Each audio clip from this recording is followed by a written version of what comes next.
So firstly, thank you to all of you who braved all the different ways to get here. These are literary devotees. I mean, it's not hard to turn up for an author like this, but thank you for doing so. And thank you for cycling all the way from Ladbroke Grove. I mean, it was a joy, actually. Well, there you go. Well, let's hope that we sustain that joy through the next hour. So this is a book about tennis. And what's it really about? It's so obviously not a book about tennis that if any of you buy it under the delusion that it is, there are just no grounds at all for a refund. I mean, it's a book about the many ways in which things come to an end. And also, I think it's about when things come to an end, and at the risk of anticipating the conclusion, it turns out that things start coming to an end way sooner than one might have expected. So that, I mean, the very first bit in the book is, and I knew the book was going to, one of the first things I realized that the book was going to start with this tiny little observation that, you know, the end by the Doors, great sort of anthemic track about the end, you know, it was the last track on their first album, which is quite a sort of interesting thing. You know, Jim Morrison was there sort of, contemplating the end right at the beginning of the career of this band. And you know, as you all know, there's been an awful lot of work done on late style. I think, in a sense, in a sort of very elevated way, this notion of late style, it's not become a cliche, but it's become a very...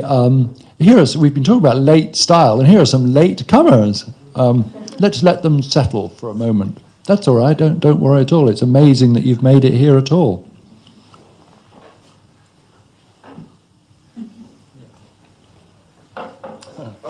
Welcome. No. It's fabulous that you're here. We should applaud. I'm really grateful you've managed it. Yeah, so there's been a lot of work done on late style. And this book is about something adjacent to and related to that, i.e. last style. But, you know, that classic analysis of late style, that's to say Adorno's essay on Beethoven's late style, you know, Beethoven's the classic instance of somebody whose last works, his late style, that is found in his last and late are synonymous, let's say. And then we can think of people who, for various reasons, their last works come in what really should have been the middle phase of their career. And, you know, this is somebody I've written about before, the photographer, Gary Winogrand, suddenly gets ill in the middle of a sort of transitional phase of his work, and it's, you know, he then dies, and there's this kind of extraordinary thing that happens when it's discovered that he leaves something like 1/3 exposures, which he'd hardly looked at, as he was really just sort of grappling with a way through a sort of impasse that he'd found himself in. I mean, you could say something similar about Coltrane, maybe, who dies in a, you know, his last, that he wouldn't have ended up if he'd lived a bit longer. Those wouldn't have been his last works. And then, just to really square the circle, we can think of quite a lot of authors whose last book, it actually turns out it was their first book. So, yeah, that's what's going on here. So as I read the book, I'm certain that you will resist an observation as neat as this, but I kept coming back to whether you think or believe that the contemplation of an ending is necessary for great work. No, I really don't believe it is. You know, we can think of people who had some vision of getting something, some great thing done, you know, before the end. But this is something that I think is quite sort of core to my the way I've lived my life, and in fact, literary careers generally. So there's this kind of notion of ambition. And let's say the ambitious writer declares his or her ambition by saying, it's the Nobel Prize or bust, but actually, typically you go along on a much smaller scale than that. So, writing, it's just putting one sentence in front, after another, or you might hope that you're going to do this or that little project. And I'm much more interested in the incremental than the kind of, I can't pronounce this word, eschatological, vision of things. And at the same time, I'm much more interested in those changes in one's life that happen gradually rather than those things which it's the stuff of so many novels, isn't it? They say an afternoon or an evening that will change their lives forever. Now, I don't know, there might be people here whose lives have undergone a catastrophic change because they failed to look right or left as they crossed the street, got hit by a car, and their lives were permanently damaged. And of course that does happen. But for most of us, actually the changes that occur in our lives are so gradual as to be imperceptible. And this is something else that I explore in the book, and I always feel at these events it's completely okay to talk about brilliant lines as long as there are other people. So in this book I quote that very wonderful observation by, I think it's the poet George Oppen, who said to Paul Auster about growing old, he said, such a strange thing to happen to a little boy. And I think that captures so well the power of the gradual, really, let's say. So I'm going to do something unusual, which has come to the end of your book, which is sort of fitting in some way, and sort of read something that I was very moved by. And I'm going to read it and then ask you to kind of reflect on it, because it says, in my 30s, I used to go to the gym, even though I hated it. The purpose of going to the gym was to postpone the day when I would stop going. That's what writing is to me. A way of postponing the day when I won't do it anymore, the day when I will sink into a depression so profound it will be indistinguishable from perfect bliss. This was part of one of my 10 tips on how to write, published in The Guardian 10 years ago. I stand by it. Still stand by it, yeah.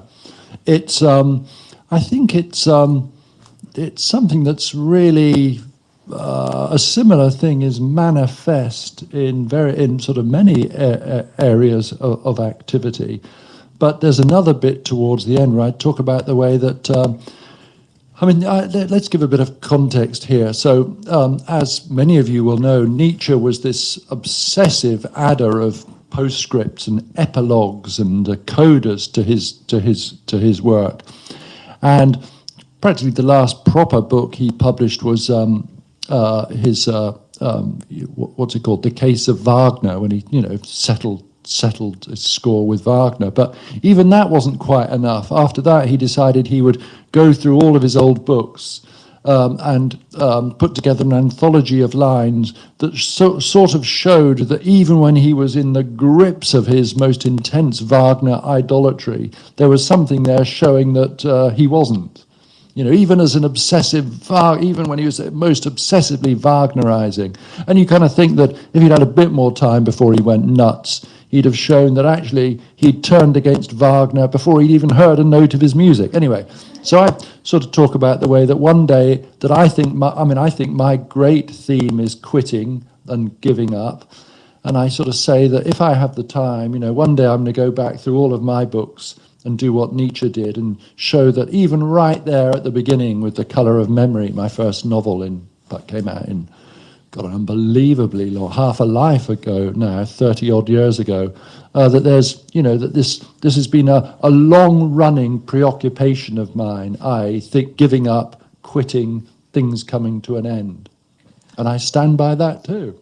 So there is a section, I think one of the many, many wonderful lines in this book and on this theme is, you have parenthetically, you say, we talk of growing out of certain writers and books, The Catcher in the Rye or Catch-22, but perhaps they record like height marks on the doorframe in a childhood home, how far they've helped us grow beyond ourselves.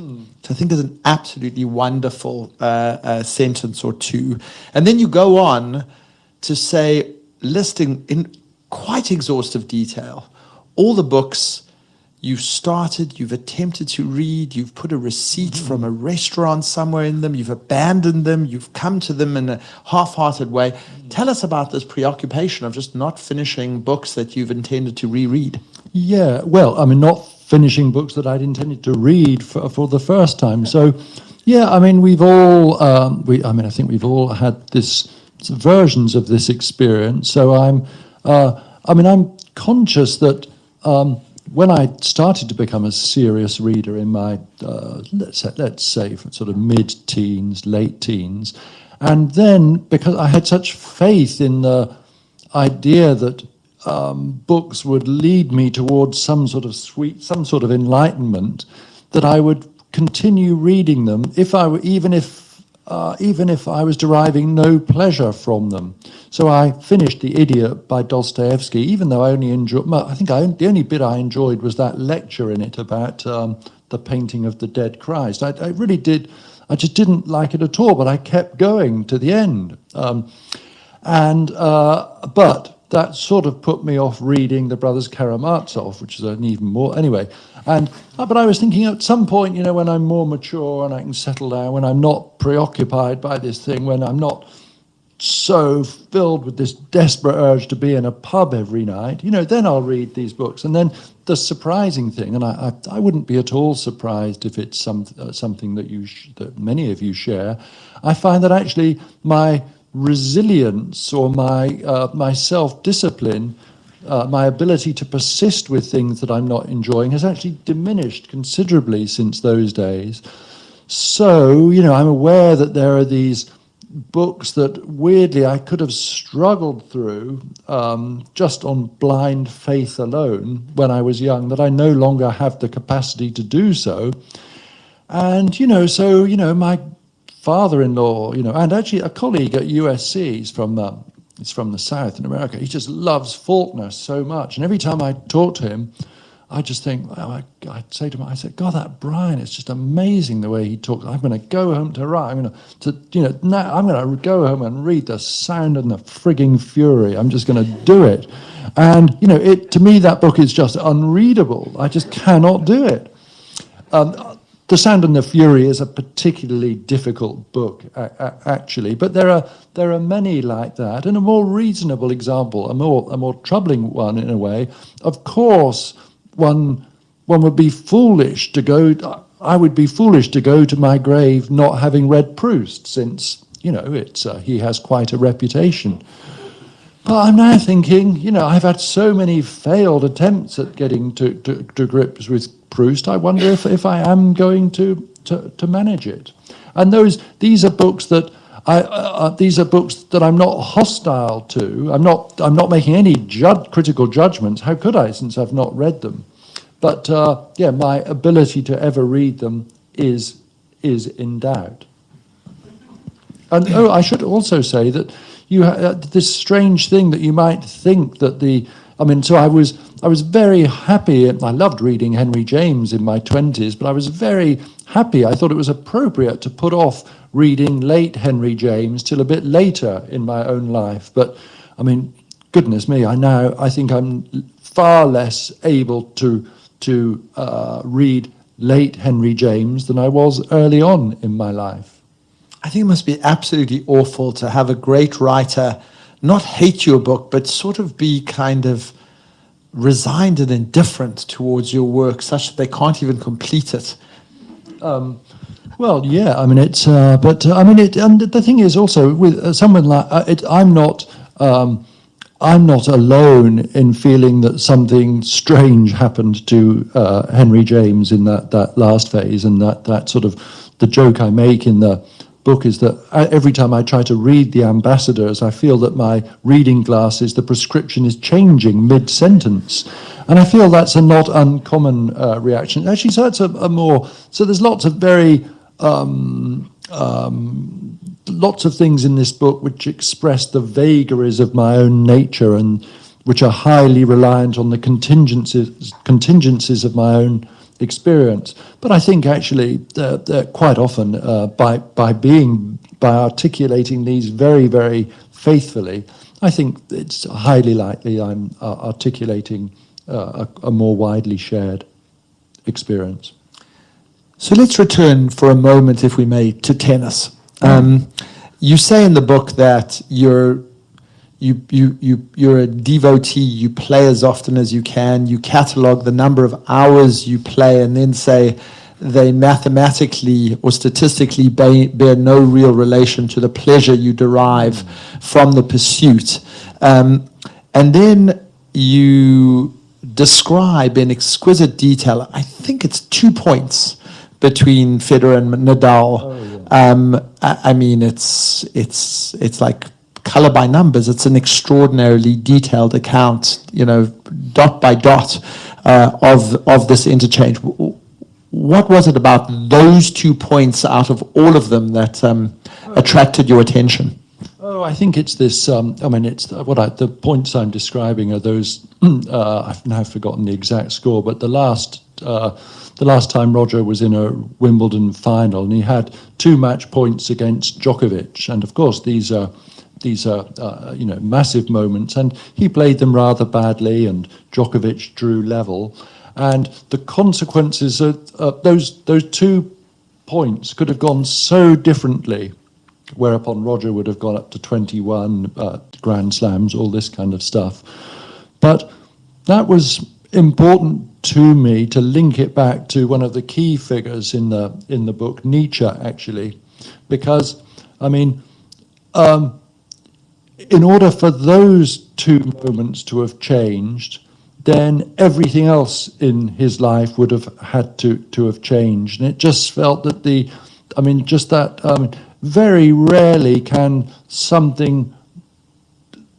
a momentous result have hinged on such sort of specific things like that. But we're going to get on to Nietzsche later, I'm sure, and we'll revert to that. It's a problem, though, writing about tennis. You'll remember that David, in that great piece of writing called How Tracy Austin Broke My Heart, David Foster Wallace, who loved Tracy Austin, reads her autobiography. And then he's so disappointed by the way that, in most of the book is saying, and then I hit a cross-court winner, and then I, hit a backhand down the line. And of course, it's unbelievably boring reading that kind of stuff, but actually, that's what tennis games are about. It's trying to convey what's going on in writing. You have to resort to that kind of stuff. And of course, it's dull as ditch water, whereas watching it on TV is the opposite. So we'll come to Nietzsche in due course, but first we must go through Dylan. Oh, okay, yeah. And you clearly have as deep appreciation for music as you have for tennis, and it shines through in so many of the sort of stories and anecdotes you tell. In 2 areas, I was struck by something that you said about Dylan on 2 consecutive pages, and I'm going to read those to you and ask you to reflect a little. So you basically argue that Dylan is past his prime and his concerts are a bit crap and you shouldn't really go to them. And so you say, so why does he do it, and why does anyone go to see him do it? The second is the easier question to answer. People go not to see Bob Dylan, but to have seen him. I can understand that urge, though for me it's never been strong enough to render the quality of a musical experience irrelevant. Well, just to slightly correct what you were saying, Paul, when I was saying you shouldn't, I wouldn't be as prescriptive as to say anyone shouldn't go to I'm saying I would say I wouldn't. So that particular bit, it comes after this an experience when that Scorsese film of the Rolling Thunder Review came out. Of course, it was on Netflix, but I went down the road. I was in London, saw it at the Prince Charles cinema. You remember they did screenings of over about 3 days, And it was great. It was kind of 2 o'clock on a Wednesday afternoon, absolutely packed. And I just had this kind of this feeling of a communal intoxication where I thought everybody in the room is thinking exactly the same thing I am. They're asking the same question, which is this: how can anyone be so great? And, you know, that's Dylan at one of that Rolling Thunder review, of course, is Dylan at one of his many, many peaks. And then I reflect on the way that, my sense of being aghast at his greatness coincides quite comfortably with the fact that if somebody said to me, "Oh, I've got a free ticket for him tonight because he's playing 2 roads down from you," I wouldn't bother going, because I've just been unable to buy into this idea of the greatness of late Dylan. And that goes for the albums as well as the kind of really crushingly disappointing experience for me of seeing him live. The last time I saw him live was in Texas, and I had really great seats. It was a fantastic sound, unlike when I saw him, I think the time before at the Academy in Brixton, you know, where the sound is so famously bad. And, you know, I'd know the way that Dylan changes his songs, but my friends and I were there, and there'd be this kind of rumble of sound and this voice, and I'd say, "God, what is that? Is that Tangled Up in Blue, or is it?" You know, I really couldn't. It was just this kind of murk, really. Anyway, so I thought I wouldn't do it again.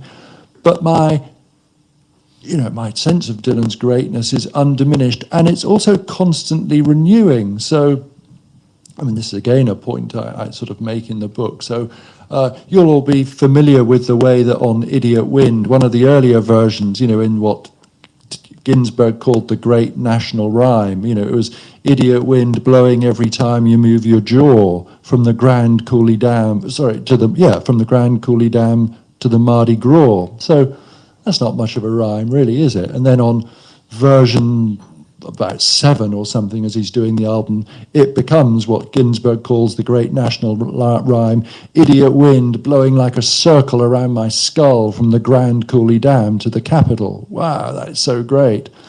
And, you know, it's great in all sorts of ways. But then, you know, you fast forward to, you know, the Trump, the storming of the attempted storming of the Capitol, and you realize, oh my God, you know, that is when the idiot wind really did blow through Washington.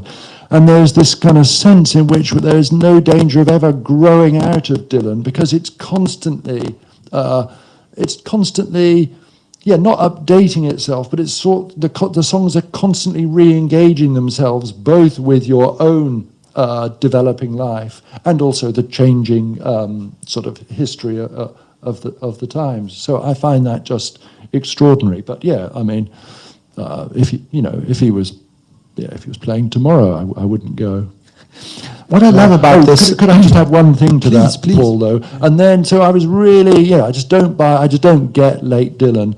And then, and people kept saying, oh, you should give this a try, give that a try. And then it didn't happen until that one track on the most recent album, Key West, which has got some really, really stupid lines in it, as Dylan songs always do. 14 years old, they put me in a suit, forced me to marry a prostitute. I mean, that just seems daft. But something about that song had me listening to it over and over about 100 times. It just seemed fathomless in its mystery. So even this late in the day, there are these there was that example of something sort of extraordinary from Dylan.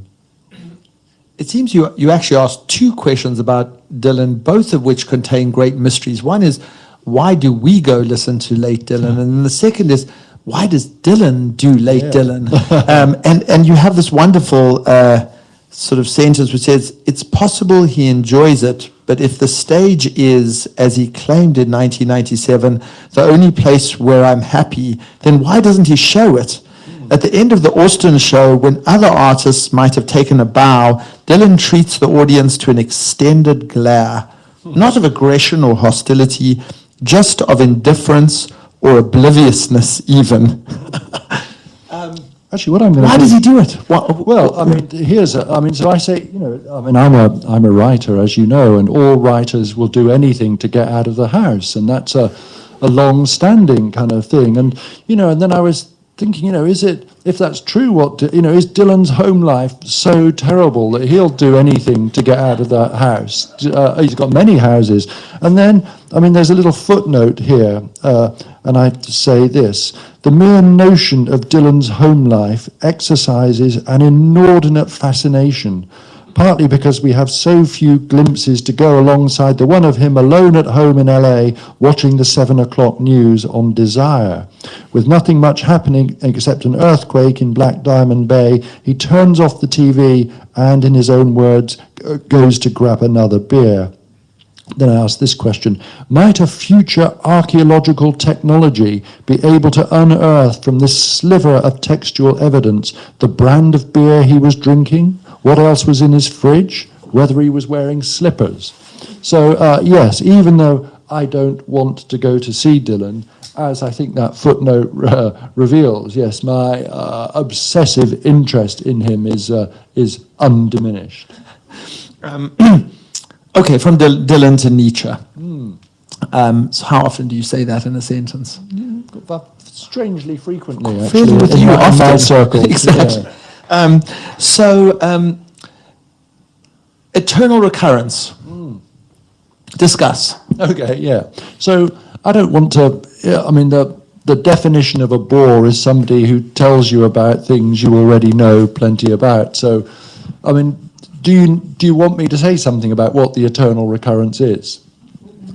Okay. Yes. Yes. Yeah, okay. So it's Nietzsche's central idea, this notion that he says that that you will live your life in every little detail over and over again throughout all eternity, and it's an extraordinary idea because actually it's the most complete refutation of, first of all, the sort of Christian idea that, you put up with this life and then, you have a shitty time in this life, but then you get the wonderful afterlife.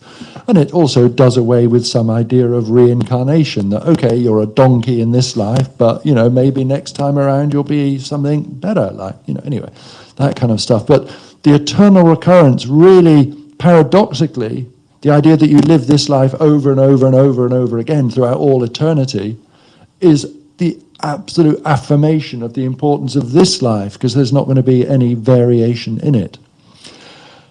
And it's a profound idea which people with a training in philosophy have trouble with. But because I have no training in philosophy, I took to it like a duck to water. And it did several things to me. First of all, I felt that maybe it offered it was the only conceivable, the only rational explanation for that very interesting sensation we all have of déjà vu. Because if Nietzsche is right, then that tingle of déjà vu, which always feel, you can never decide, is this a memory or a premonition? And of course, if we are going over and over, then it's both. So I liked that. And then it has relevance to some of the deeper themes of the book. And the moment when Nietzsche first announces it is in The Gay Science. And he says, what if some day or night, a demon came up to you, and in the midst of your loneliest loneliness, he said, this life as you've now lived it, you're going to live through it forever, throughout all eternity, every moment of pain and heartbreak and suffering. If he said that to you, wouldn't you gnash your teeth and say, God, I've never heard anything so terrible? And it is a terrible idea, that. And then he says, but has there ever been a moment in your life when that's so great, when you would say to this demon, you're a god, and I've never heard anything more divine? So now I'm going to link this back to tennis. And, I saw poor old Boris Becker at Wimbledon a few years ago, not playing, but just struggling to struggling to get out of a the toilet near Centre Court because it's he's got so many hip problems and all that kind of stuff. So those were kind of, relatively speaking, those were quite good days for Boris Becker compared with tonight where he's banged up somewhere. So and it's who's having a better time tonight, us or Boris Becker? Well, I reckon we are. We're having a great time. And it's terrible what he's enduring now. But, just think of that idea when you would say to that demon, have you ever known a moment in your life when you say, this is just a great idea? So, and of course, Boris Becker has known, he's having a way shittier time than we are tonight. But I put it to you that he's known moments of godlike exaltation that we will never even get close to. And so it seems to me he's somebody whose life is just such a kind of real test of that Nietzschean idea. And then if you think of somebody else who, for me, rose to even greater heights, think, Diego Maradona, who's, as you'll have seen that Asif Kapadia documentary, and of course it's just a disaster what happens to Maradona. But, imagine that. Imagine sort of winning the World Cup sort of single-handedly, and the love of these are moments so huge.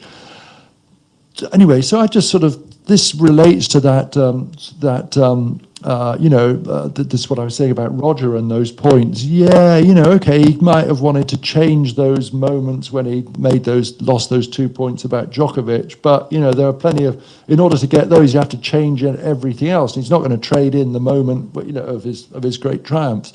So anyway, I think that links into this larger concern in the book, which is that something I'm really convinced of, that the value of a life really can't be assessed chronologically. And it's just the case that mainly for writers, you get like writers or artists, you get longer to have a sort of go at things. But for athletes, those great moments come very, very early. And so I guess we're living, we're experiencing something like that, we're already, we think of, we're already saying, wow, Emma Raducanu winning the American Open. I think that was one of the greatest British sporting achievements I'll ever witness. And now, after that weird thing, for all sorts of reasons, she's sort of dipped back to the standard of play you'd expect, really, from somebody of her experience on the tour. But there's sort of multiple versions of this. So I write about Kerouac, for example, a writer that I've had this strange relationship with on the road, that classic book, the classic example of the book that you're meant to grow out of. You read it when you're 19, you think it's so great. You read it when you're 25 and you've grown out of it. Whereas actually I've never grown out of it. I reread it regularly, and it gets greater and greater for me. That's an irrelevance, though. But and Kerouac, rather like some sort of athlete who's gone off the rails, became a kind of ludicrous figure, an alcoholic, a kind of sort of buffoon on chat shows, saying increasingly kind of absurd and right-wing things, and ends up living with his mum. I mean, even Philip Larkin at least didn't live with his mum. So Philip Larkin was cooler than Kerouac, that's an unexpected result. But, I think it's very early in the 50s when On the Road has been rejected by everybody, and Kerouac says, I'm not worried, I know what will happen. On the Road will eventually be published with a few changes, and it will duly take its place as one of the first great American novels of the whatever period. So he waits, it is published.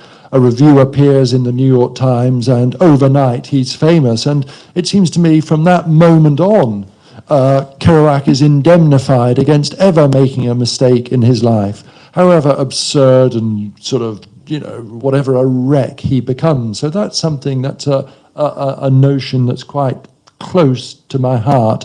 And Nietzsche's idea of the eternal recurrence, I find, is a way of being consistently faithful to that idea. I wasn't sure when I read that section in the book whether you thought that Kerouac, having written On the Road, never had to write anything other again of any consequence, and indeed all the other dross that he wrote, you just sort of forgave him for, and that was your personal view, or whether you think that's in fact what a person who does a one-hit wonder gets, that kind of eternal exemption. Well, I mean, Kerouac's case is actually quite complex because, he wrote a load of stuff before, in the wake of On the Road, before On the Road was eventually published. So, and then, of course, there was a great demand for it.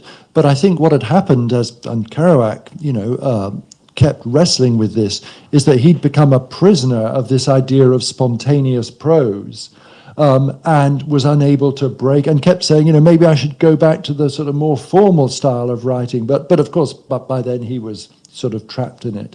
But a lot of the stuff, the key thing is that a lot of the stuff that came out after On the Road was published had been written before then. So in every way, he was obliged to live in the wake of his legend, let's say.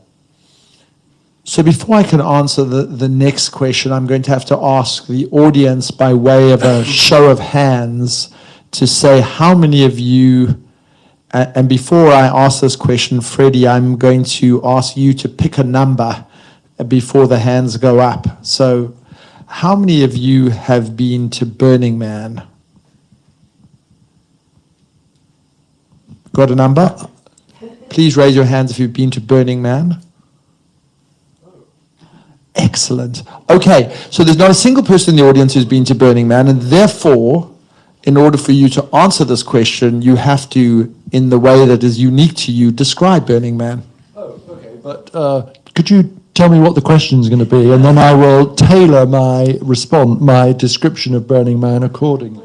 No. Well, very, very briefly then. So in 1999, my then girlfriend and I went to this festival that we heard of in the sort of desert in Nevada, called Burning Man, a festival where, as I think many of you will have heard of this, it's an unusual thing. There's no sort of acts, as it were, and nothing is for sale. And it's this kind of thing of, what's it called? I don't know, sort of radical self-reliance and radical self-expression. And back then, very few people from Europe had been. And, my girlfriend and I came back, and we were...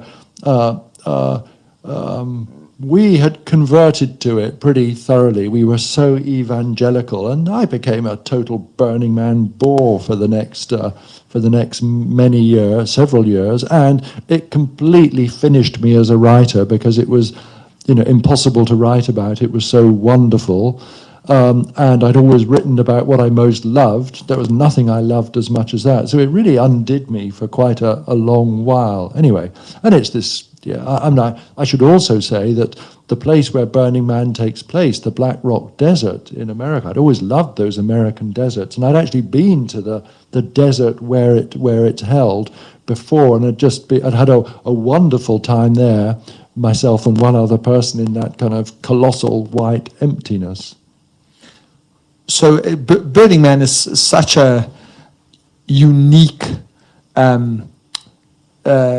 cultural phenomenon for all the reasons that you set forth. It has no commerce, everybody has to share. It has camps in which people assume identities, they build cars, they dress in special ways. There's a sense of kind of, radical communitarianism, I would say, in terms of it. So tell us a little bit about the nexus between Burning Man and ends and endings in your mind. Okay. So I was obsessively sort of going on about it, and I went many times between about 1999, and I went for the last time in 2005, and that was an illustration of something which is very common to me, that in 2005 I went even though I knew I was sort of done with it. And I went one time too many. By then I could see round the edges, as it were. I could see, it's like you see a magician doing a trick and you say, oh, that was so great, doing it again, and then eventually you actually might see, and you sort of anyway, so I was really done with it. And I was happy to move on to a different phase of my life. And, when the weekend that it's on, I was always particularly happy because, I was in this other world where, God, it was great. If I was hungry, I could go to these places where you hand them money and they give you food. These places called restaurants, and it was fabulous. So I just did, I was done with it with no regrets. I just moved on to another thing. And then just about 3 years ago, this friend was making a film there. And also, I should have said, I became kind of friendly with the founder of Burning Man, incredible person called Larry Harvey, and he died. So I knew that this year that that I was invited to take part in this film, that it was going to be a special thing. So I went along really for my normal low-life reason. I mean, really, that my friend said he'd buy me a ticket and take care of a place to stay for me. So I went I went for the really for sort of low, basically quite low reasons, and and to cut a very long story short, I mean, in many ways, it was better than ever. And what I'd forgotten, because I always remember having a good time there, I'd forgotten how profoundly moving it was. And also for someone like me, I mean, I feel I'm an atheist too. You could subject me to all sorts of, you could rig me up to all sorts of wires. And, I would come out as, still, I'd be an atheist. But, I mean, that is, it's, the experience I have there is as close to a religious experience as I'll ever have. It's my sense of it being a really profound and important experience was, if anything, greater than when I was there before. And at the end of that last time, which was about 3 or 4, one loses track of time with COVID.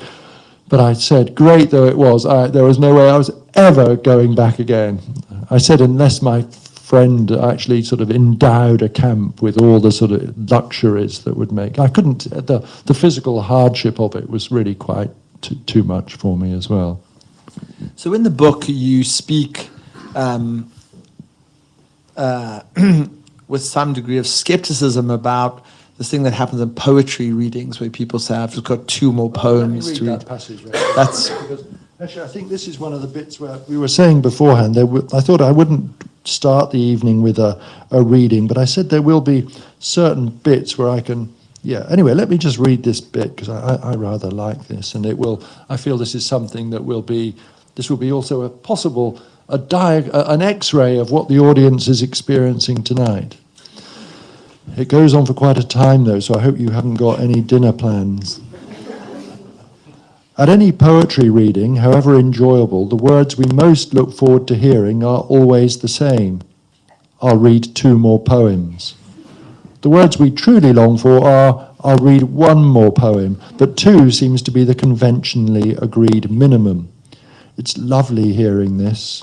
You can feel a sigh of relief passing through the audience, especially if the previous couple of poems have been precedent-setting sonnets clocking in at under a minute each. After long months in the sea of poetry, the shout has gone up from the crow's nest. Land! We're almost there. We've made it. Can practically taste the scurvy healing lager being poured in a bar afterwards. But then these 2 last poems turn out to be the opposite of the sonnets that had served as a double false dawn before the concluding multi-part epics. The felt duration of each is twice as long as the ring in the book. Which raises a question.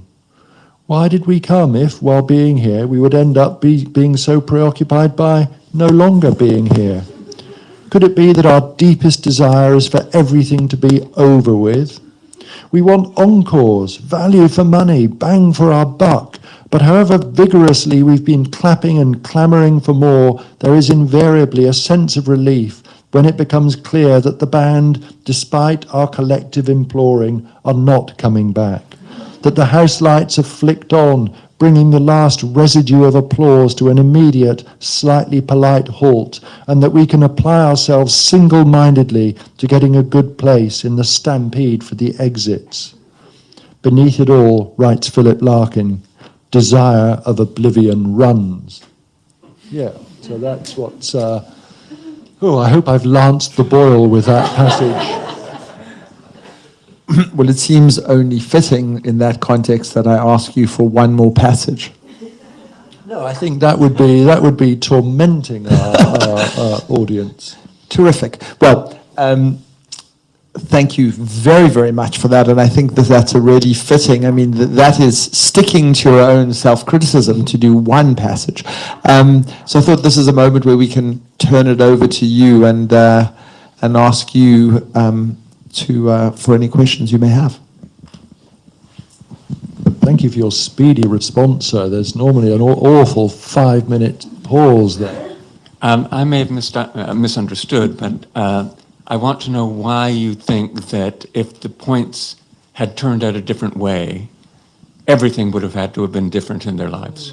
I don't see that. Oh, I see. Yeah. Well, I mean, it's my way of linking it back to that Nietzschean moment. That you can, I mean, of course they could have gone differently, but you know the thing is that is the life that Roger is going to be. You know, that's how it was. That's how it's always going to be. The only way that would change is if everything else changed as well. So it's a kind of, I'm making some sort of metaphysical point there, as opposed to a tennis coach point, let's say. Someone else? Thank you. I was going to ask you about the difference between a musician like Leonard Cohen, who apparently got better in his 70s. He was giving late concerts which just captured his music and the zeitgeist, and he got better as he got older. So what's the difference between Bob Dylan and Leonard Cohen character in their aging, performing? Well, I'm actually unable to answer that question because I sort of lost track of Leonard Cohen. But yes, I mean, we can think of, there are examples of people whose, and we want people's last works to be some sort of, ideally some apotheosis, let's say. And I guess Beethoven is the ultimate example of that. But I think it's more common that there is some sort of decline, actually. So I'm conscious that I'm not answering your question, which I'm just categorically unable to answer just because of lack of familiarity with Leonard Cohen.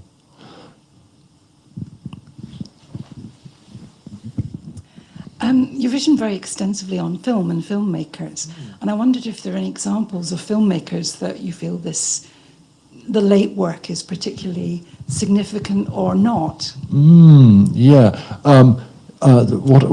a great question. And of course, as you asked it, I could feel my mind going completely blank.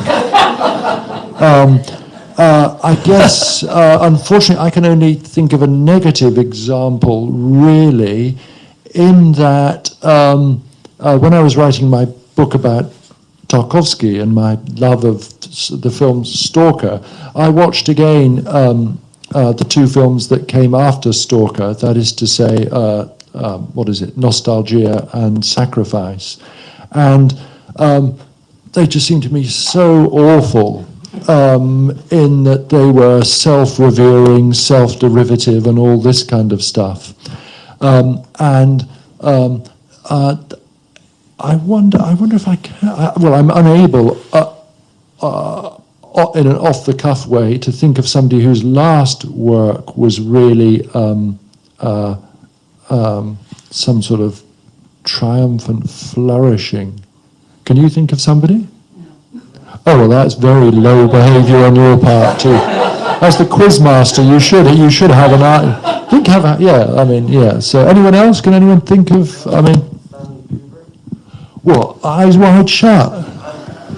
God, that was a nail in the coffin, that film. I think. Did you? Yeah. Well, it's wow. Kurosawa. Was it really? Yeah. Yeah. So it's possible, isn't it? I guess filmmaking is so interesting, and I guess there's a. Yeah, it's interesting as well because your ability to make films is so dependent on other people about, can you still access the money and this kind of stuff. Whereas the nice thing I think about a writer, their sort of thing, the decline or the flourishing, it's completely down to them, it's completely down to you, whereas you've still got to be, as a filmmaker, you've still got to be some kind of player. I guess the Terence Malick is an interesting example here, and there was that long hiatus. Then he comes back with A Thin Red Line, which I think we'd all agree was pretty kind of stunningly great. And then, I thought The New World was kind of amazing, and The Tree of Life had some great bits in it. And then, I would say everything that I've seen then has been catastrophically bad. To the Wonder. Did you see that? Yes. I mean, what did you think of that? It was a struggle. Yeah. So there was an example of somebody, they have their late resurgence, and then it's followed by, and then there's this other strange thing that happens where people can go for they can be well known for the long gap between work, and they just, they occasionally, they publish 2 novels separated by 20 years or whatever it might be, and then you get this weird thing where, for reasons not unrelated to Leonard Cohen's late resurgence, that he, is whatever it is, his agent has gone off with all the money, and then that can act either as a great goad to a really creative period, or it can lead to somebody just churning stuff out just for sort of financial reasons. So you think of Joseph Heller, there's Catch-22, amazing, followed God knows how many years later by Something Happened, and then after that, Heller becomes this weirdly prolific writer. I feel prompted to ask you. So I once went to a fundraiser in San Francisco for a Woody Allen film. Terrible thing to say. And Yes. and I discovered at this thing, by the way, I was not being asked for a check by any stretch of the imagination, but I was struck by the fact that he had a formula, which was every year he gathered together about 20 people in a room. He said, my films cost between 5 and 10 million, depending.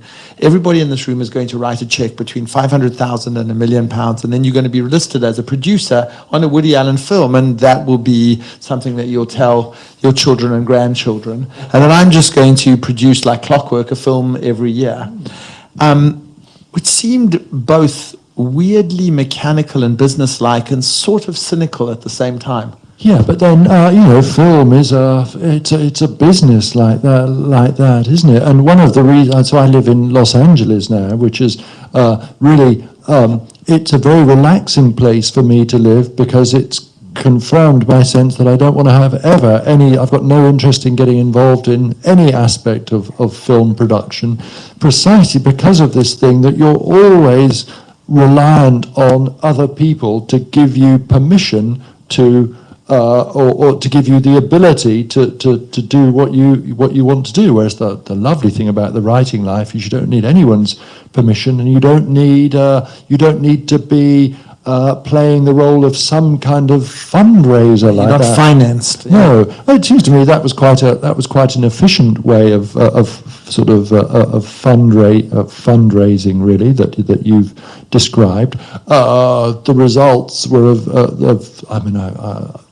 those Woody Allen films. The last 2,000 Woody Allen films have been of zero interest to me. So. Yes, can you hear me? Just picking up on the themes of sort of metaphysical, Nietzsche and Leonard Cohen, all sorts. Just wonder whether your epilogue should be on ABBA, and the fact that they now seem to be never-ending. Oh yeah, I mean that's something I do address in the book. The way that however you have to hand it to the Gallagher Brothers. At least they haven't reformed yet. But generally, however acrimonious the split, something will induce you to come back and do it again and do it again, you know. And then what happens, as we know, is that bands become their own tribute act. Just as writers can fall prey to self-karaoke, you know, bands become you become your own tribute act, and that's what sort of happens. And people's appetite for it is limitless, isn't it? I guess that's the one thing you could say, and I would say about late Dylan, his absolute refusal to become his own tribute act, because of his just sort of weird indifference to sort of everything, really. Yeah. If you could resurrect one person who was cut off in their prime just to see what they would go on to do, who would it be? Oh, that's a really great question. I think I would probably go for those two people that I'd mentioned earlier, Gary Winogrand, the photographer, who I loved so much, and also Coltrane, because the final Coltrane recordings, it's a bit like me and Dylan. I know we're meant to believe that he was, you know, getting to some sort of incredible sort of religious or cosmological thing, but I'm with his former drummer, Elvin Jones, who said, you know, famously, all he could hear was a lot of noise.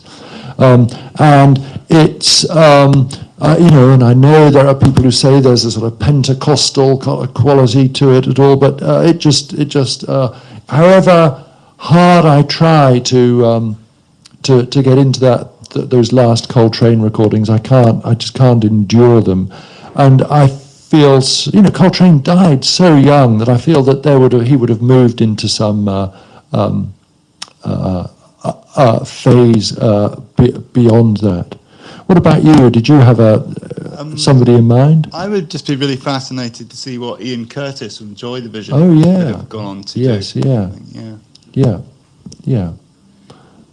Good examples. Yeah. Very exuberant hand. Just excited.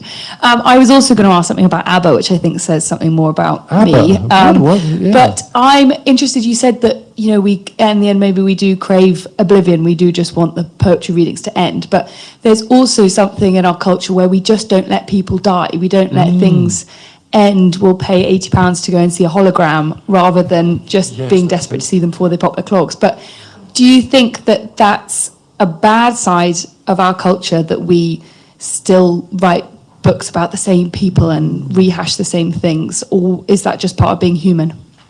Yeah, oh God, that's a colossal question. No, I think it is. I think it is part of being human, and you know, I think there's an interesting, particularly interesting thing about this when a kind of debility is universally agreed to have kicked in.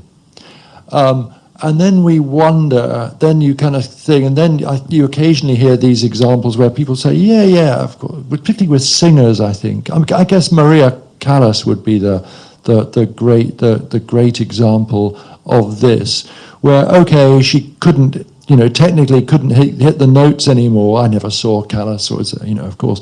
But I mean, there's this idea that maybe by virtue of that debility, was there some kind of tragic grandeur that meant it was even more wonderful? And I mean, I know it's bad form to quote Bono, always. But you know, there's a bit where he's talking about Pavarotti, with whom he became friendly, of course, and Pavarotti's voice by the end, you know, he was just hacking his way around the world. And then Bono sort of says, yeah, but you know, the thing is, at some level, of course he couldn't hit the notes, but you know, that didn't matter at some level. Just the kind of his ability to inhabit the music was greater than ever. So I think that becomes really interesting there. Now, you might, if you were in lawyerly mode, Esme, you might say, well, Mr. Dyer, but how come, what about Dylan? If his voice is so completely shot that it's beyond redemption for me. But I think also, I mean, I feel I can hear some sort of extra pathos in sort of Billie Holiday. And then, you know, it's such an interesting topic, this. So, for example, I think of these two people as being counterposed. So, you know, Chet Baker, pretty young boy, plays pretty tunes, becomes a heroin addict, jail, blah, blah, becomes a wreck, gets his teeth knocked out by a drug dealer. Pretty unfortunate if you're a trumpeter. I don't hear anything in late Chet Baker, which I quite like, that sort of shows that he's absorbed life's hard lessons. I quite like it. But then I think of, another another sort of white jazz musician whose life was even more, it was every bit as much of a junkie, spent much more time in jail. But Art Pepper, that is I've got zero interest in pre-addiction, pre-jail Art Pepper, but late Art Pepper, when he makes his comeback, when he gets out of jail and allegedly gets sort of sober, although I think there's all sorts of question marks about where he did. I really believe you can, in every note Pepper plays, you can hear the incredible kind of pain of what he's been through. And that ends up being there's a great sort of affirmation in that. But also I think technically Pepper became a far more accomplished player in his later, in his post-prison years than he was when he was just a very fluent thing. Partly because, it's interesting, it's partly because of his he was such a kind of amazing kind of megalomaniac. So he's in jail, in the 60s at the height of the Black Power movement, and it's all Coltrane this, and it's just murder for him. So he's kind of has to absorb the kind of example of Coltrane. How can he do that? He's only playing the alto for one thing, but at some level, just that kind of I feel he does absorb something of Coltrane's, not cosmological, but profound wildness, which he never had just as a pretty boy white alto player back in the 50s. God, I can't remember what the original question was. ABBA. It was ABBA, that's right. Yeah. Sir, and we might give you the honor of that. Thank you. I always wonder when someone is as touched by art such as yourself and has like such a broad range of culture that they're into, what they think of how it's changing in this day and age to discover works and to like organically find connections in your youth between artists, and now it's the algorithms and that if you bought this you can buy that. What you just thought of that ever-changing process and how it's changed for you? Yeah. Oh, that's such a big question, isn't it? And it's I don't know, because I'm so formed by the pre-algorithm thing, but what I would say is that there's this sort of strange thing that happens that, so of course I'm anti-Amazon, anti-algorithm, and I look back so fondly on the way that my friends and I would sort of educate each other musically, but then, there's this sort of weird thing that, Spotify will direct me towards something, and it's kind of pretty much what I was wanting, and it's taken me ages for me, I went through a phase when music got sort of, whatever you want to call it, streamified or whatever, because for me, discovering music was so about doing that in record shops and listening with my friends, and then it wasn't. But then recently I've just sort of been happy to be led by these kind of Spotify things. So, for example, now it sort of works in two ways. So now my friends and I communicate to each other about things that Spotify has coaxed us to discover. So this great, I think he's Australian Persian kind of guitarist, multi-instrumentalist called Oren Ambache, we got directed towards him. And once we were directed towards him, then there's all sorts of other cool stuff. So, I don't know. Yeah. When you were going... Oh, you need the mic, I think, so everyone... It's more like a thing. Yeah. When you were going through records and record shops with your friends, back then or now, I suppose it would be the record store owners or the people working at the record stores who would sort of act as the AI. So they sort of are kind of affecting the way you are discovering something. So nothing you discover is truly your own discovery. It's an adjacent discovery that somebody else has sort of shaped for you. So maybe this AI thing is just that on speed. Yeah, yes. Except I also like the idea of. I mean, I love jazz. I love serious jazz shops, and I used to love going into Rhys jazz. That kind of classically grumpy London kind of thing, where in there, if you went in there and you asked for anyone other than Albert Eiler, they'd look at you as though you'd asked for ABBA. And I liked being at the mercy of these people's often crazed enthusiasm, So I like the idea of very, very specialist places. And it seems to me the other thing is, crucially, that enthusiasm wasn't at all market directed. Of course, these places had to make money, but there was also that it's a related thing. One of the things that gave my life purpose, one of the little things was, when traveling, I'd be always on the lookout for certain out-of-print books. And I'd go to a city, and I just loved that. And then occasionally, after 5 years of wandering the earth, I would find the copy of Phoenix by D.H. Lawrence that I'd been looking for, and it was great. It was a wonderful thing. Now I have volumes 1 and 5 of Virginia Woolf's diaries, and I could get on the computer tonight and I could be in possession of them by volumes 2, 3, and 4. I could have them by tomorrow. But I like the way that I'm on the lookout for those volumes, and I really do. I'm kind of confident that I will stumble across them in time to read them before the end. But there's that whole. There's something about that.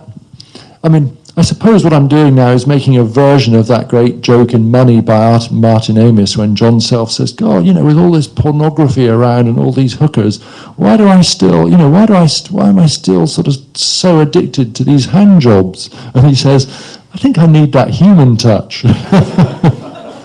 And I feel the sort of same, really. I like just being, that somebody who's running a sort of, a bookstore has just, got this stuff in. Yeah. I should say also that, no, sir, I'm not going to go on. You've got a question at the back there. Please. We've talked a lot about great artists prolonging their careers, maybe because they're defined by, or they've defined themselves by their art. Have you ever visualized that point in your life when you're going to lose that joy for writing, and how do you think that's going to manifest? Oh, well, as in that bit that Paul quoted, when I sink into this depression that's indistinguishable from bliss, really, I think. And, there's lots of stuff I quote from other people. There's a lovely line of Carol Ann Duffy, from her great poem, Alphabet for Auden. And it's this great, it's talked about Auden in his sort of dotage, and it's a lovely couplet where she just writes, "When the words have gone away, there's nothing left to say." And it's got that lovely nursery rhyme-like quality that, Auden has at his sort of cheesiest. Yeah, so that's a nice idea. When the words have gone away, there's nothing left to say. But actually, it's much more common that when the words have gone away, you keep saying, partly because one has to do something with one's life, and I think also so you might decide there might be a cynical thing whereby you're just doing it for the money, but I think also just in a way it's quite an interesting thing to just as a way of monitoring one's own abilities, really. And I think it's when I was younger, I didn't give a second thought to the state my brain was in, and I used to abuse it massively. And I could really drink a lot of beer and wake up the next morning and just write my way out of a kind of devastating hangover, which of course I can't do now.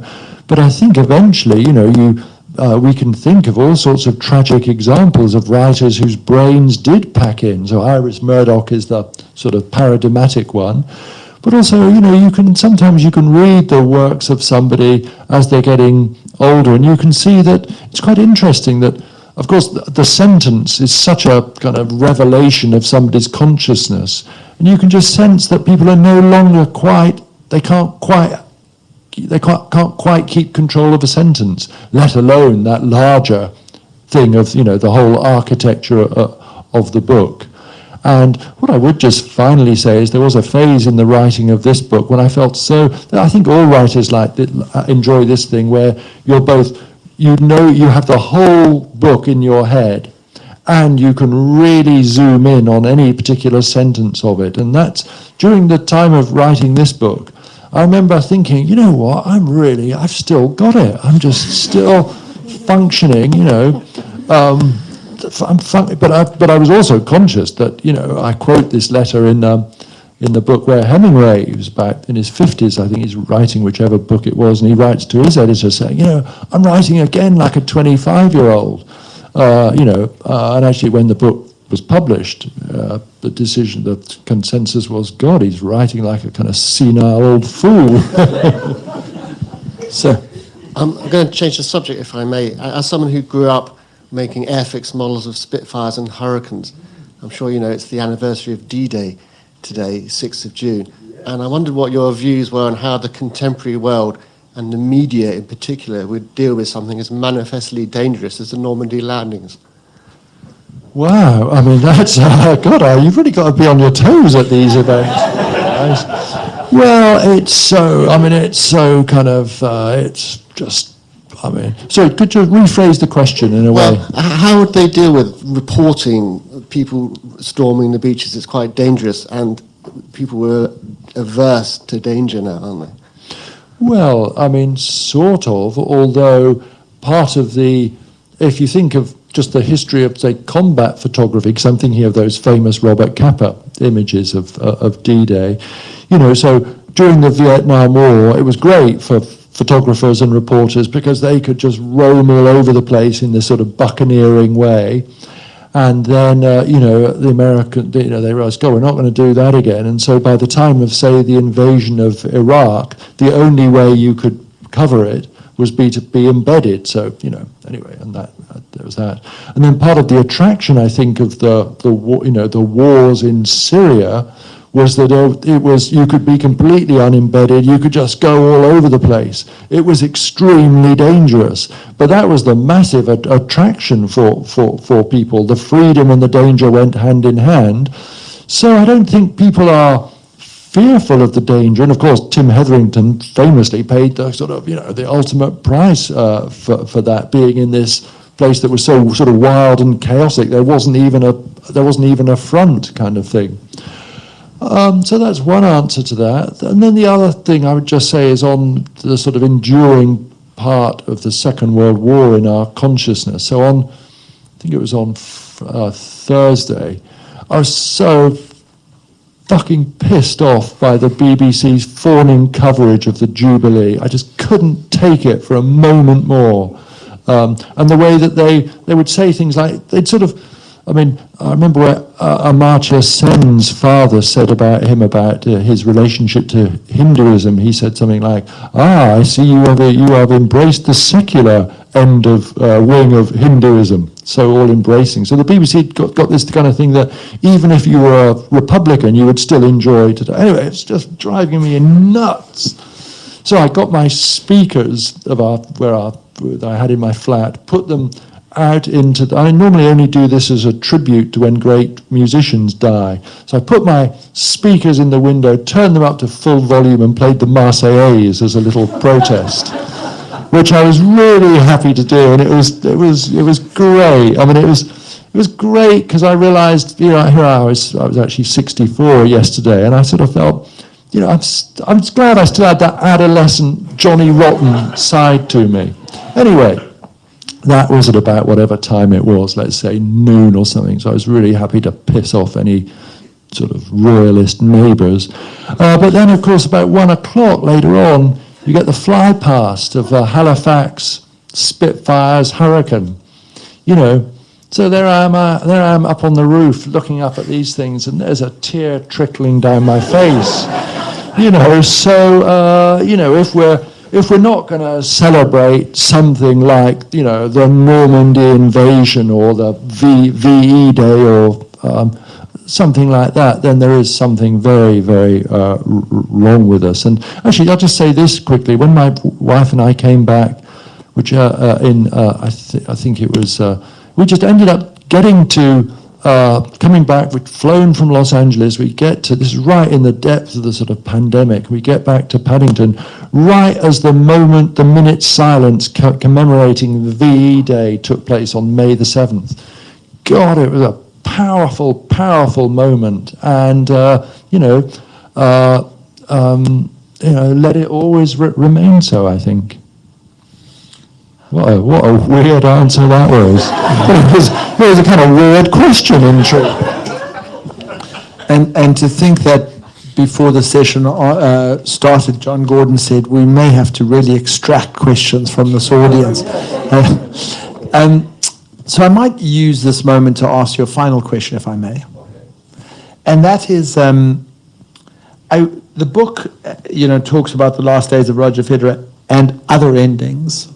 And I think there's a broad consensus that for the first time in planetary history, we may be confronting something without the risk of hyperbole that is truly existential, which is climate change. And that may cause us all to think about endings in a more profound and planetary way. And young people, talk about climate anxiety and a real dread in ways that prior generations might not have. And so I think it would be, given the Conduit's deep commitment to this issue and seeking to address it for all of our benefit, and given the fact that you've written a book about endings, just to ask the question whether you think this moment where endings seem more possible than perhaps another moment in history might, how that might impact us all, and how you might reflect on that. Yeah. Well, I take the point completely. The only, the only thing I would say is that we've had quite strong pre-echoes of this before with the threat of, nuclear war. So that notion of the catastrophic end of everything has hovered over us, and then the world was made safer again. But with this, there's what can I? I haven't got. The truth is, I haven't got an interesting response, but I'm not an idiot, so I am aware of just how high stakes the situation is at the moment, and it would be. I don't. It's what I do. Yeah, I suppose I do have an answer to this. That I'm aware of just how little satisfaction we actually get from this life of just ever-increasing consumption. And so if we have a future, I think it might well develop, well be dependent on a level of sort of not exactly scarcity, but not this kind of thing of ever-increasing growth and a new car every 2 years and a new phone. Those things which actually, from which we derive no fulfillment or satisfaction at all. And the future might end up being a more austere one, but I don't feel that automatically means it's going to be a less happy and certainly not necessarily less fulfilling one. So, Geoff, I thank you for extraordinary life in literature. Thank you for a really wonderful, wonderful book. And you have very graciously agreed to sign books, I believe. And Freddie, where's that going to happen? At the back. So you will get a signed copy if so, should you so wish. And I think it turns to me to thank you very much for your time and to thank all of you for coming for a wonderful conversation. Could I just say something before the kind of standing ovation? Which is this, that I'm grateful to you, Paul, for doing this and for the hosting of this event, but thank you all so much for, getting here with the tube strike, but also making it such a kind of really nicely interactive, participatory thing. So, yeah, thank you, everybody. Now you can stand and ovate.